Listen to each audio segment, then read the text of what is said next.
fait toujours beau quand je vends mes journaux. Le journal de Montréal après. Bonjour, M. Marcotte, ça va bien? Plaisir de vous voir. M. Marcotte, que je suis heureux de vous voir. Hey, vous êtes mon client le plus régulier, y a pas? Oui. Hey, c'est incroyable. Vous dépensez ici, vous, M. Marcotte, vous arrêtez pas? Je vais être renseigné. Donc, Journal de Montréal, la presse, s'il vous plaît, les deux. Vous dépensez pas mal, vous, mais vous me donnez toujours une pièce, puis ça monte à 1,40. Hey! Vous savez, je veux dire, M. Marcotte, on ne peut pas rester ouvert de même. Ben non. C'est îles de la Madeleine, une pièce et 10. Hein? Voyons donc, c'est 45 cents ici. Pensez-vous Non, 35. Pensez-vous d'un Gilles?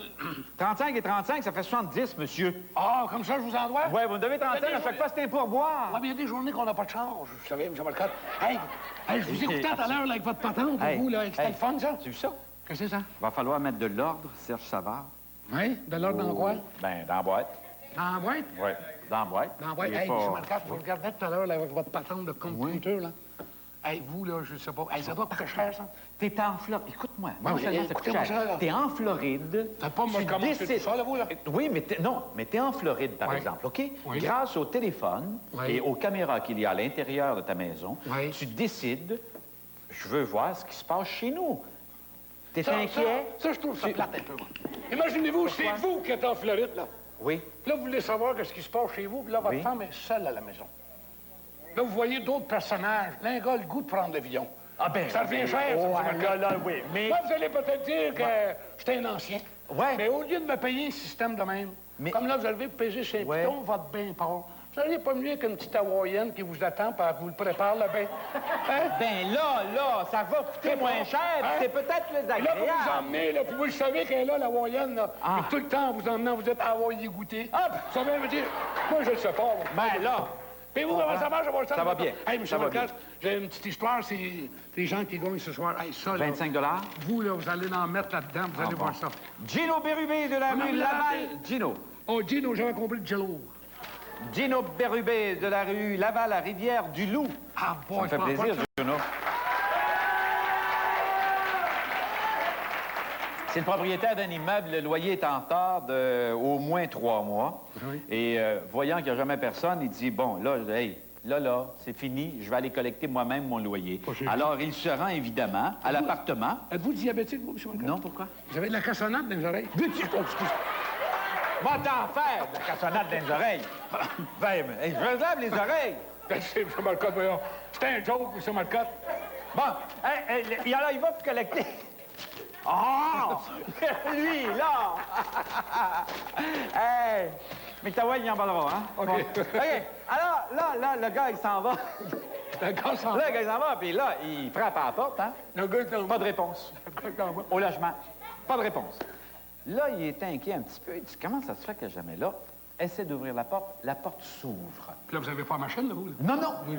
Là, évidemment, il pénètre dans la maison. Puis là, il dit, Madame. M. Marcotte, changez pas de rue, hein? Madame. Non, Madame. Là, pas de réponse. Tout à coup, il entend. Un peu comme dans l'histoire, là. À Triabaya. Ouais. Là, il dit, c'est quoi? Qu'est-ce qui se passe? Il y a quelqu'un qui se fait peut-être assassiner, on ne sait jamais. Oui, ouvre la porte de la chambre à coucher et qu'est-ce qu'il voit? Non. Ce qu'il ne devait pas voir. Évidemment, hein? Il voit ce qu'il ne devait pas voir. Alors là, était en train de se faire Madame honorer. est en train de se faire honorer. Le coup de la sauterelle, c'est la colonie. Oh, oui, monsieur. Monsieur. Là, tu comprends, le gars, il dit, excusez-moi, madame, il dit, parce que vous comprenez, mon loyer, oui. Elle dit, niaiseux, tu pourrais pas attendre, tu vois pas, je suis en train de payer l'épicerie, là. Oh, gosh!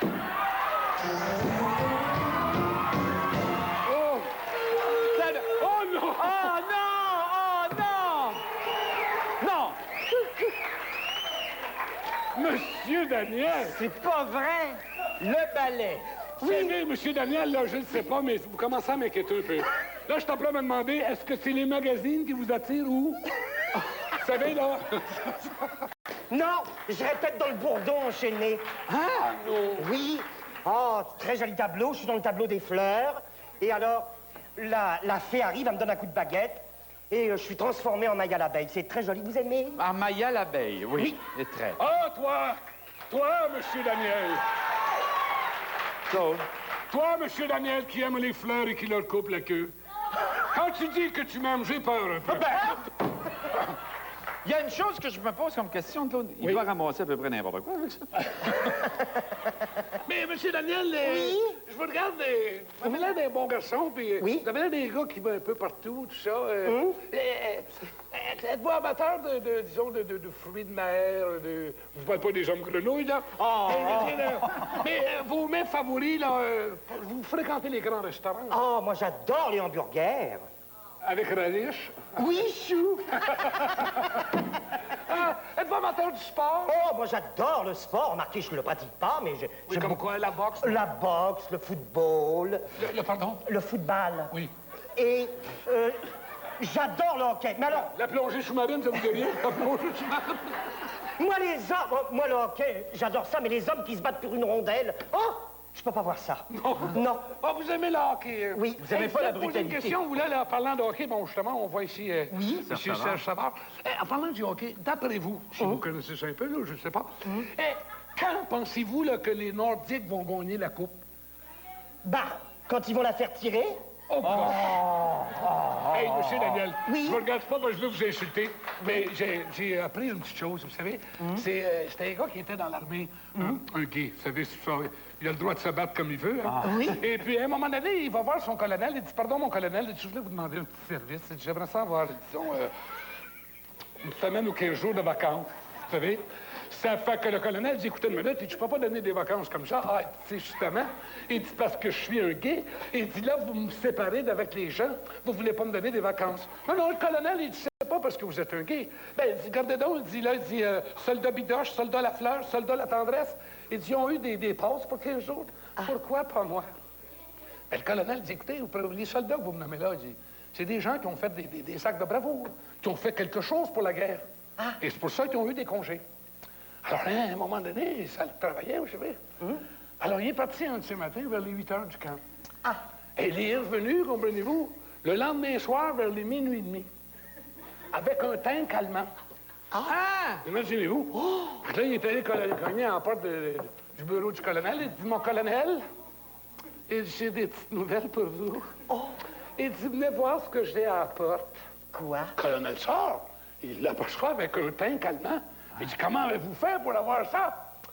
C'était facile, mon colonel. Il dit, j'ai parti d'ici avec un tank, il dit, de l'armée canadienne. Puis il dit, là, j'ai traversé les lignes. Puis il dit, là, il y a un Allemand qui s'en est qu'un tank, on se connaissait pas. Puis il faisait noir, fait qu'il dit, j'ai ouvert mon tubelot. Lui, il a ouvert son tubelot. Fait que je dis, est-ce que t'en es? Il m'a dit oui. Il dit, aimerais-tu ça avoir une passe pour une quinzaine de jours? Il dit, elle m'a dit oui. Il dit, on a changé de tank. Bon, ben là, Non. Moi, je m'en vais.